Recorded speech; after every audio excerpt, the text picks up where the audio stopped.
Hello and welcome back to the Fall of the Roman Empire. My name is Nick Holmes and this is episode 6 called The Reign of Commodus. In the last episode we heard about the Pax Romana, the 200 years of peace and prosperity that Rome brought to Europe and the Mediterranean. Indeed, it was the longest period of peace in Europe's history, although of course since the Second World War we've had 75 years of peace, which is pretty good going.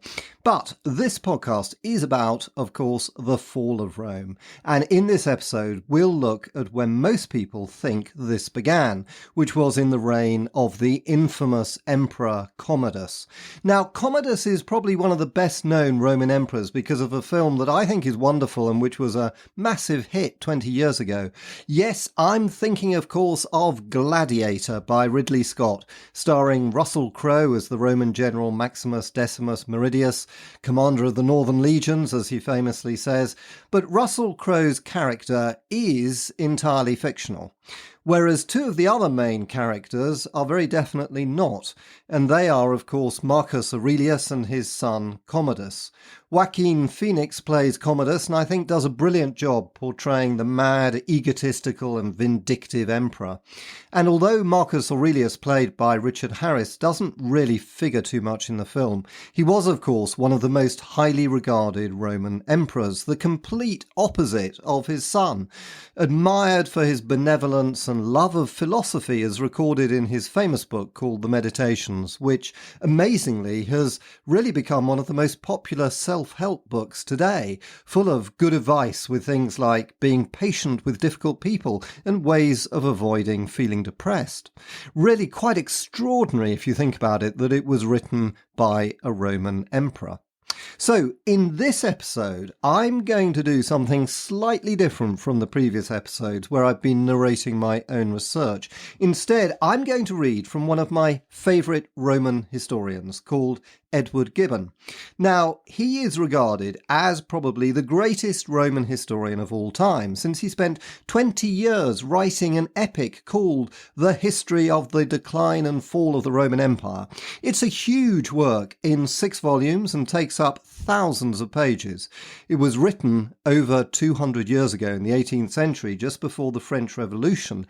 But it's still widely regarded as a masterpiece of not just history, but also literature. Indeed, many people say it is the best history book ever published in the English language. So I'm going to read an extract describing the life of the infamous Commodus. So let's hear what Commodus was really like.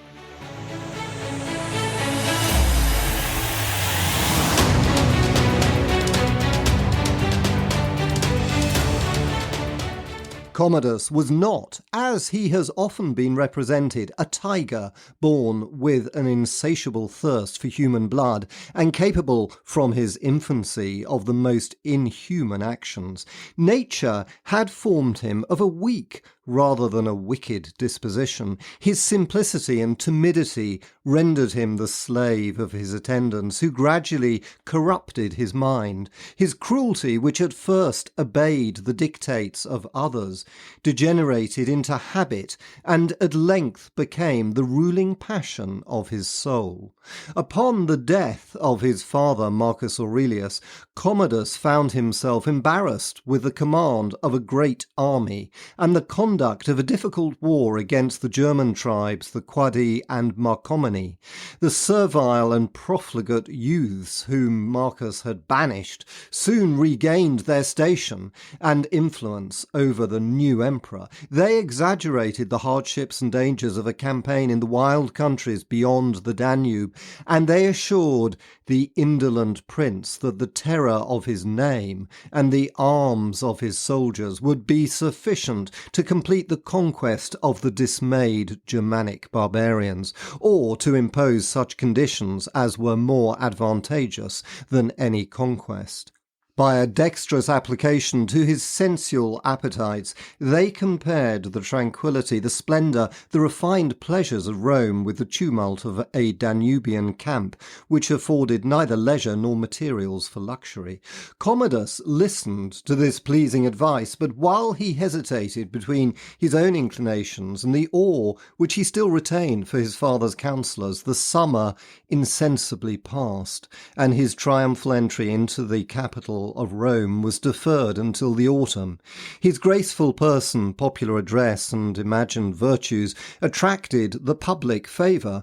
The honourable peace which he had recently granted to the German barbarians diffused a universal joy. His impatience to revisit Rome was fondly ascribed to the love of his country, and his dissolute course of amusements was accepted in a prince of only 19 years of age.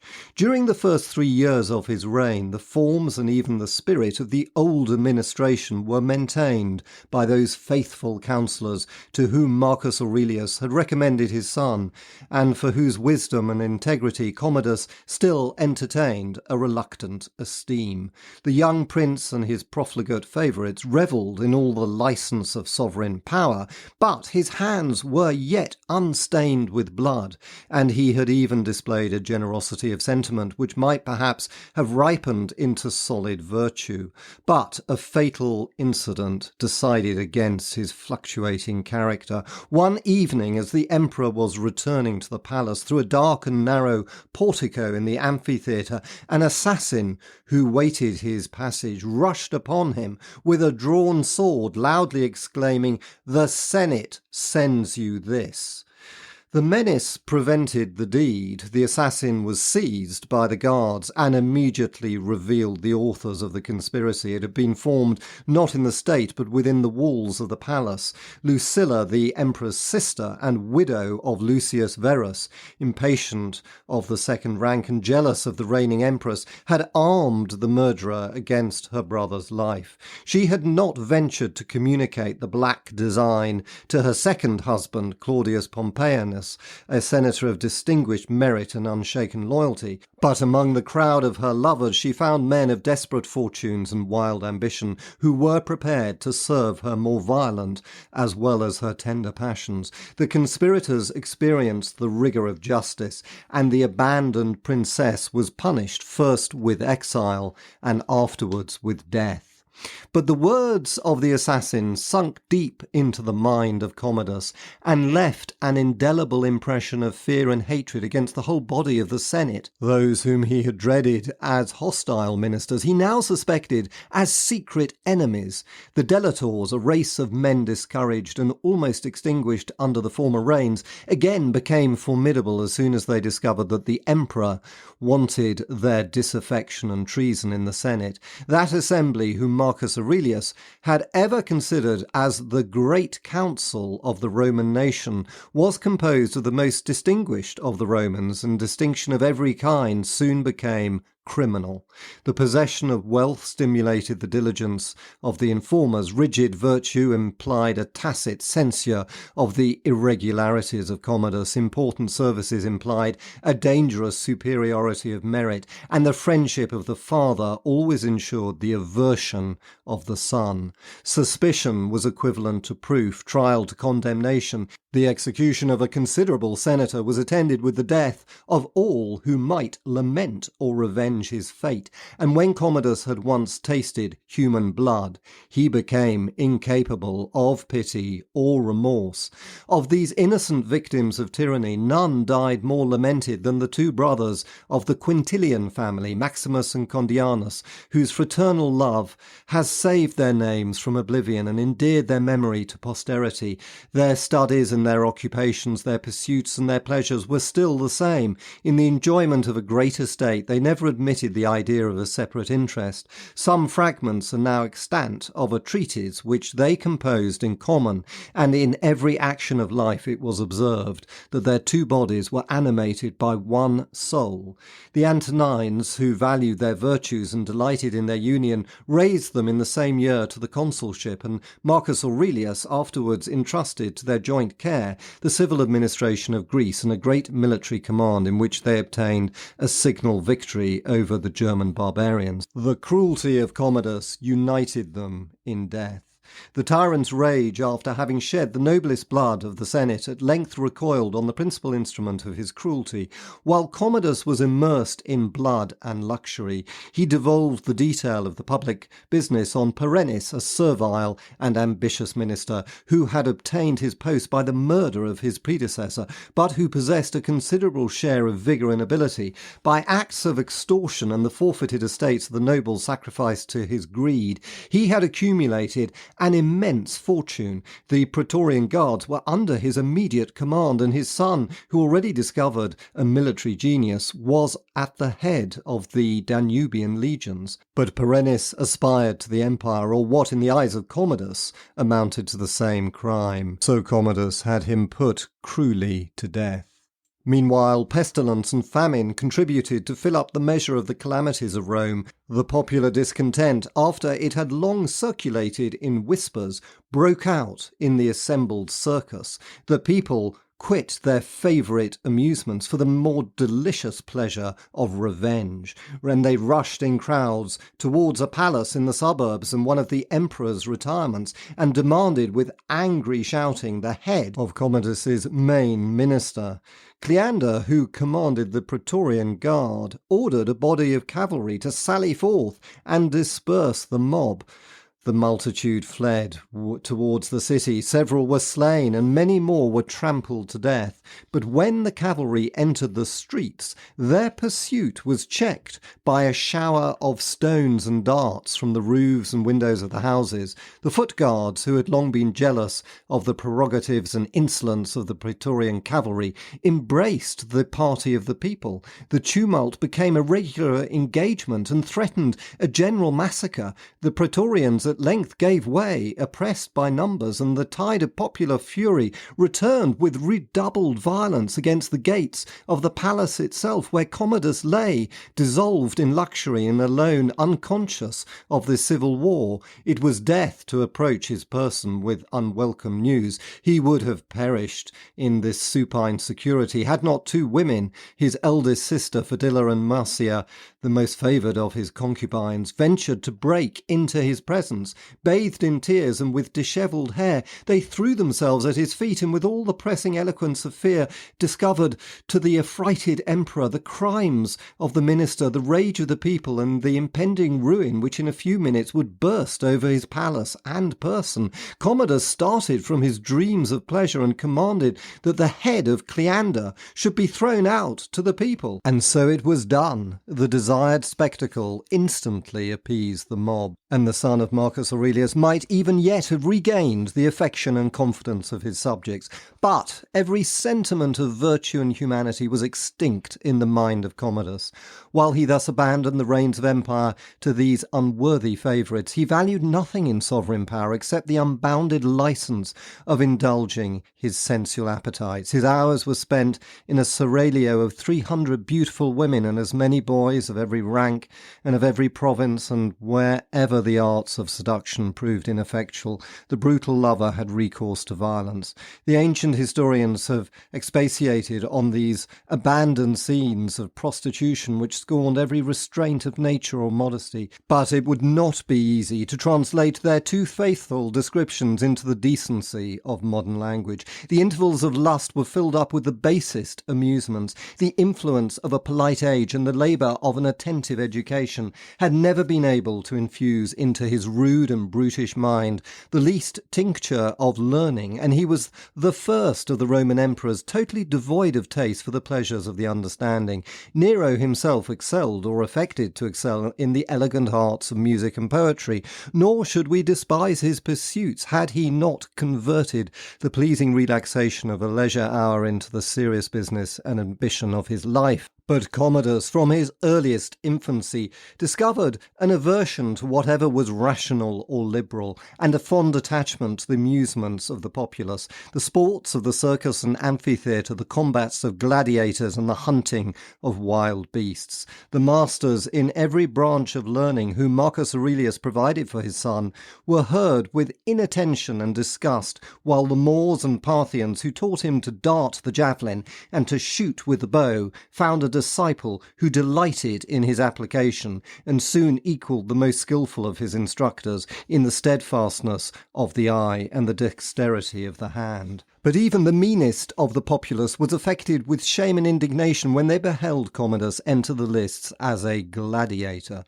and glory in a profession which the laws and manners of the Romans had branded with the basest note of infamy. He chose the habit and arms of the secutor, whose combat with the retiarius formed one of the most lively scenes in the bloody sports of the amphitheatre. The secutor was armed with a helmet, sword, and buckler.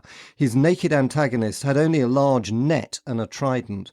With the one he endeavoured to entangle, with the other to kill his enemy. If he missed the first throw, he was obliged to fly from the pursuit of the secutor till he had prepared his net for a second cast. The emperor fought in this character 735 times. These glorious achievements were carefully recorded in the public acts of the empire, and that he might omit no circumstance of infamy, he received from the common fund of gladiators a stipend so exorbitant that it became a new and most ignominious tax upon the Roman people. It may be easily supposed that in these engagements the master of the world was always successful. In the amphitheatre his victories were not often bloody, but when he exercised his skill in the school of gladiators or his own palace, his wretched antagonists were frequently honoured with a mortal wound from the hand of Commodus, and obliged to seal their flattery with their blood. He now disdained the appellation of Hercules. The name of Paulus, a celebrated secutor, was the only one which delighted his ear.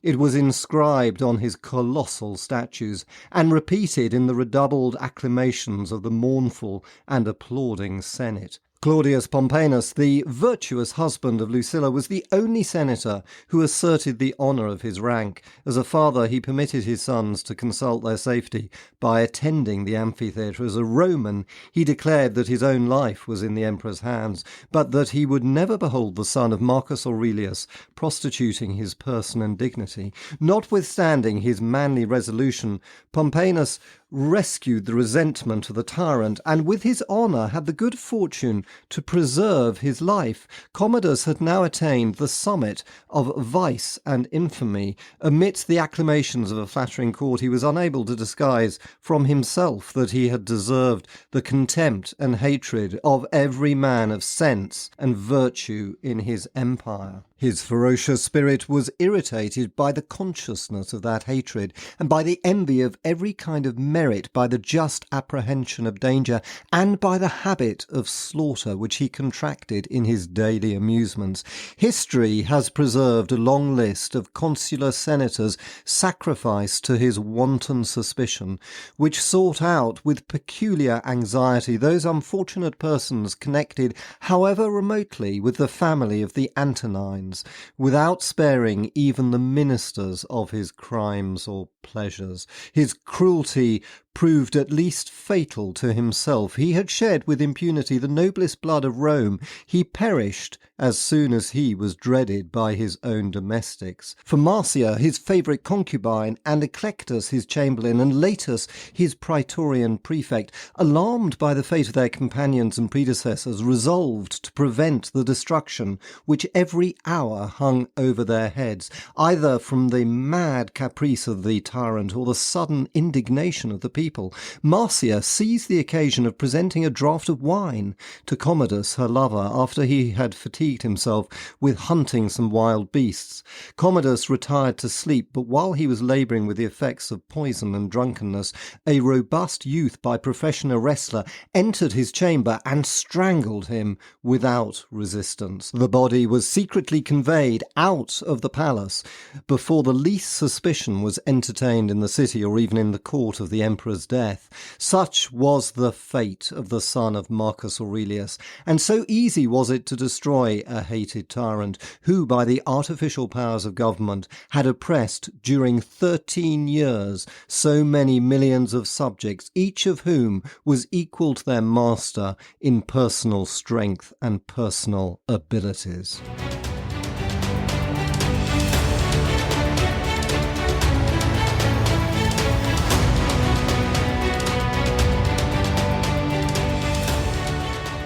And that ends this episode. I think you can tell that Edward Gibbon, or indeed anyone else for that matter, didn't think much of Commodus. So thanks so much for listening. I hope you enjoyed it. And if you did, I'd be really grateful if you wanted to subscribe, tell a friend, or best of all, to leave a review. That would be fantastic. Thank you. And in the next episode, we'll get back to my own narrative about the gathering storm that would envelop the Roman Empire, not least the political problems that the empire had, which enabled dissolute emperors like Commodus to rule. Thanks for listening, and see you next time.